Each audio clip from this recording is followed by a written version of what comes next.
Hello, everybody. Buddy Webb, Midland, Texas. Got a little video we'll make today, and it really started off a news story that's seen come up on my Facebook feed.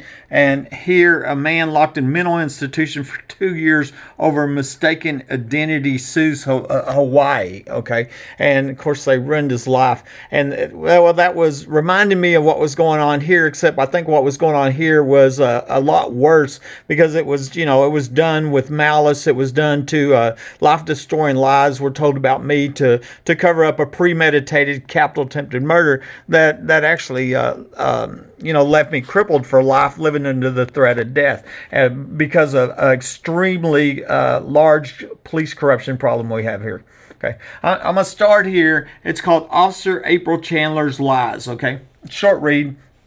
About 31 hours after I'd been ambushed and shot by somebody under my home with my phone lines cut, Officer April Chandler states that I'm a paranoid schizophrenic on a police report when I had not been diagnosed with this horrific disease, nor do I have it. I was a 28-year company man, homeowner, and granddad, never had a felony. I'm a lifetime supporter of law enforcement. Upstate, I led the drive for the United Way drive for my company for years, and they just, tried to murder me in my home and then spread these lies about me. This life-destroying lie was permanently attached to my name, so it has shown up on every police report since. This means that any other officer who looks at my name on the computer sees this and is deceived by this dirty cop. I suspect she has done this to hundreds of other innocent crime victims. It's now proven that police were under my home on the night that I was ambushed and shot by somebody under my home. They're the top suspects in this premeditated murder attempt. It's clear this lie was done to cover up this premeditated capital murder attempt when I'm the crippled crime victim that has been reporting crimes to the police.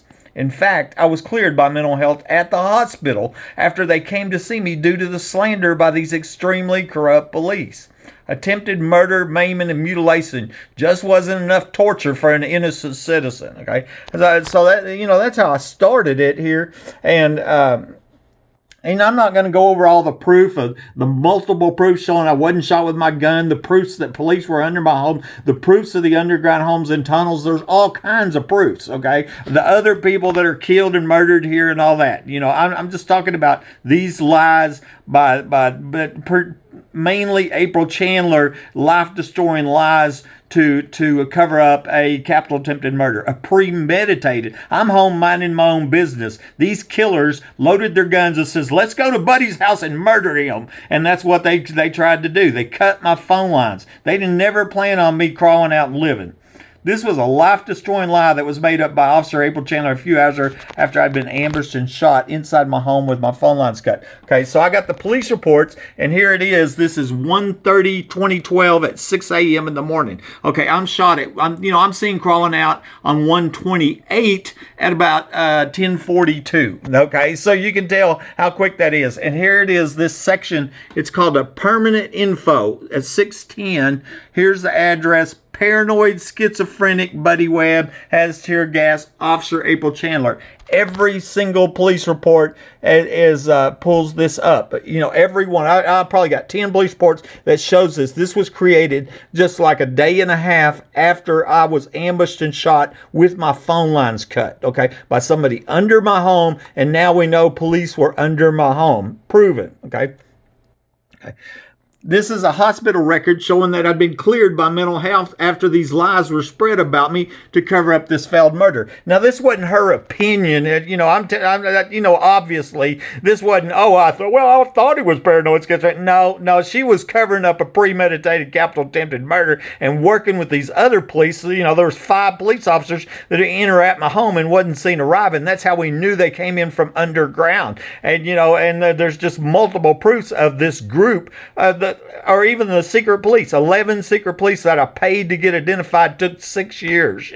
It's just unprecedented lawlessness. And what did I do? I made the almost fatal mistake of calling the police and reporting crimes. That's what I did, not knowing they were involved in breaking in these homes. And then let's kill him. I guess that's what they decided to do. Here's from the hospital on the discharge summary, and it's dated on February 7th there. And it says an attempt was made to plant replace him because we thought the police department required that he not go home. So the police department is trying desperately to get me put in a mental institution, right, to cover up this premeditated murder attempt. Okay, but eventually we found out this wasn't true, and he had been cleared by mental health services. That's what I've been saying all along. I was a 28-year company man, homeowner, granddad, and living, here I am by a home, and this home is rigged, from underground, and now we know that there's lots of homes rigged, all over the country they're rigged. After I crawled out and survived the murder attempt, I drove to the 7-Eleven to get help, and Detective Rosie Rodriguez climbed in my truck and started giving me first aid. I thought the cavalry had arrived and hadn't realized yet that those police were involved in the crimes against me. It was 2 years later when I found out she was lifelong friends with the ex-wife that's alleged to be involved in the murder attempt. I later saw in the police reports where Rosie stated that she wasn't even there, and April lied and said that she was the one that had climbed in my truck at the 7-Eleven. They both lied right off the bat. I noticed this on the police report. Now I'm going to show you what here. You can't, this is a bleach blonde right here, okay? And this is Rosie Rodriguez, and she's Hispanic, okay? There's no way you can confuse them. I know for a fact Rosie Rodriguez climbed in my truck at the 7-Eleven, and she said she wasn't even there, and then April lied and said she was the one that crawled in my truck. And as I said, I find out 2 years later that Rosie was lifelong friends with the ex-wife that's alleged to be involved in the murder attempt. Okay. Here's the next one here. The ER nurse documented me telling Detective Rosie Rodriguez about a voice recorder which had recorded the burglar alarms going off in my attic before I was shot, which proved I was shot during a home invasion and making this a capital crime. I said, there is proof. Just go look. There is proof. Okay, now, since that's happened, okay, that was the night of the murder attempt, I've probably made 100 videos of burglar alarms going off the house with other people in my home. While I was taking a bath, I saw a person in my attic, multiple alarm system, installed a Vivint alarm system. It dispatched the police. Now 50 other homeowners reporting people in the attic across it. It's going on everywhere. This ain't a what if, could be, it's a bug. They're rigging these homes. I think it's human trafficking, crime ring, and obviously significant police corruption to make it work. Okay. Officer April Chandler stated on a police report that she found my voice recorder along with 222 guns, and they were checked into evidence. But the evidence logs showed this was another one of her lies, okay? The guns had been checked in by Sergeant Matt Davis, but the voice recorder was not. The police had stolen evidence in a capital murder attempt, which I had told them about.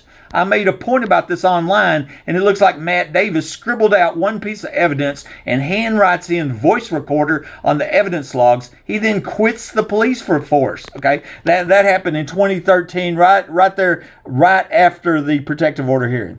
In 2020, I got a message on my YouTube channel from Matt Davis saying that, buddy, I stole the evidence and nobody's ever going to find out. I made videos about that. I sent that to law enforcement, okay? I'm going to show you here. Here's one of the secret police pictures in my bedroom.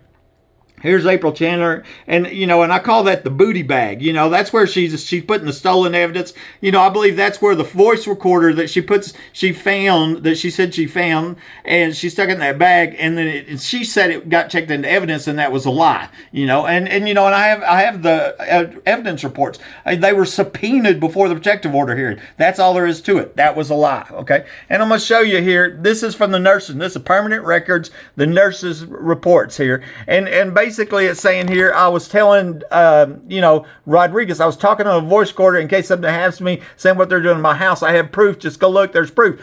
I'm telling them about a voice recorder that's at my house that proved I was shot during a home invasion. That makes this a capital murder attempt. I'm home minding my own business. These killers, they're like, let's load our guns and go to Buddy's house and kill him, Well, sure, let's get the secret police and we'll tell a bunch of lies and help murder him. That's what's going on here. Buddy had a .22 rifle in the bedroom. This is April Chandler's narrative from the police report. Buddy had a .22 rifle in the bedroom by the bed that was taken for safekeeping and logged into MPD evidence, as well as a single-shot revolver and the voice recorder from the closet. Okay, so this right here is what Chandler stated, that the voice recorder was checked into evidence.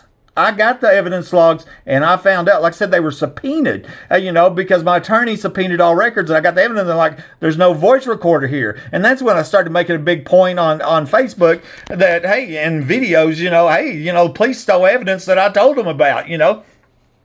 And then you look here at this police report, and here's this Matt Davis again, the sergeant. And I think that April worked probably, reported to Matt. He was a sergeant, she was a rookie. Okay, and so here's my guess is that he's the one that checked in the 222 rifles that April said she found. So I'm guessing that maybe April Chandler gave Matt Davis the voice recorder and the 222, and Matt Davis stole it, okay? But either way, we know April Chandler lied, and she's still a police officer, and so what later happened, I don't know if I wrote that.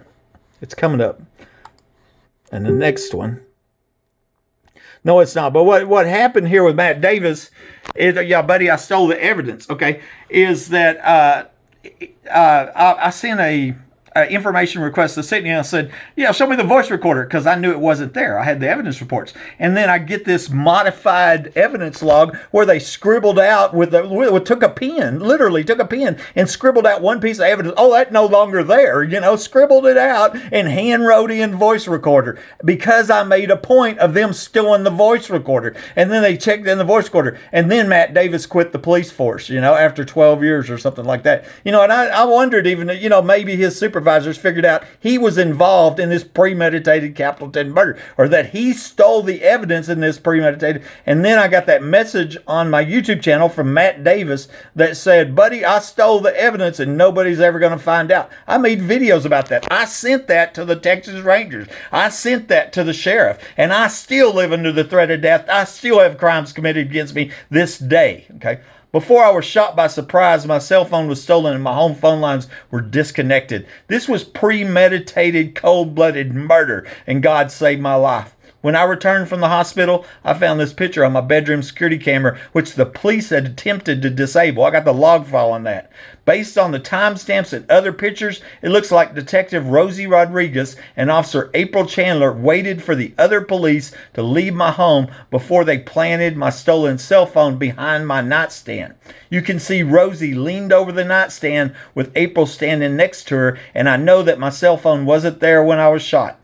I then saw in the police reports where Rosie made up a lie and said that I had told her my battery was dead on my phone when I hadn't said that. The truth was that I had my cordless phone, which I had in my pocket because my cell phone had gone missing, and it was fully charged as I set it on the charger all the time. Okay, so my cell phone gone missing. That burglar alarm's going off the attic, so I had the cordless phone in my pocket. I normally wouldn't carry a large cordless phone in my pocket, but I was concerned. I was under a home invasion, but when I fell, then the cordless phone didn't work either. They had disconnected the home phone lines too.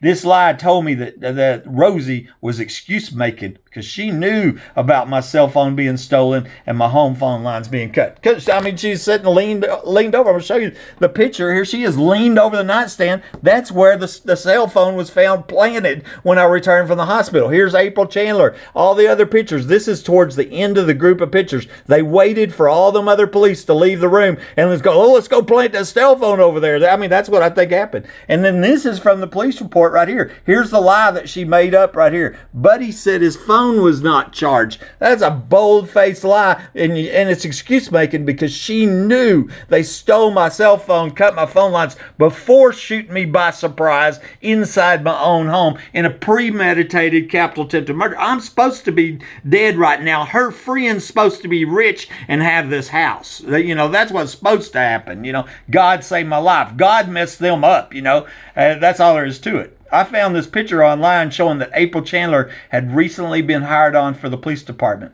As seen, her husband is Michael Chandler, and he was on my second call to the police for a felony burglary on January 8, 2011, which was my first report to the police for somebody in my attic. That was a year before I'm ambushed and shot with burglar alarms going to my attic. Her husband, okay, April Chandler's husband, and he was also came to my home on December night 2012, which was when my Vivint security system in my attic noticed somebody was here and dispatched the police. They refused to go up and look both times and then smeared my name on the police report. That report was one where they had changed the alarm call to a warrant call and then back to an alarm. It was clear they had planned to arrest me, the crime victim, the innocent crime victim, when my Vivint security system called them on a valid felony burglary call. It's now known these crimes are going on all over the place, as this is widespread racketeering and organized crime consisting of burglary, thefts, and murders, and significant police corruption. Okay, here's the picture of Michael Chandler and April Chandler, and this is about 6 months before the murder attempt on my life, and so it's just showing you Michael Chandler was here on my second call to the police, my first call for somebody in the attic a year before I'm ambushed and shot. He was here again about a year after the murder attempt when Vivint dispatched police to the attic. Neither time would they go up and look. Okay. So I suspect Michael Chandler has a connection too. He just wasn't one of the secret police. So I want to show you there these Officer April Chandler's lies, making up life-destroying lies to cover up a premeditated murder attempt. Buddy Webb, Midland, Texas.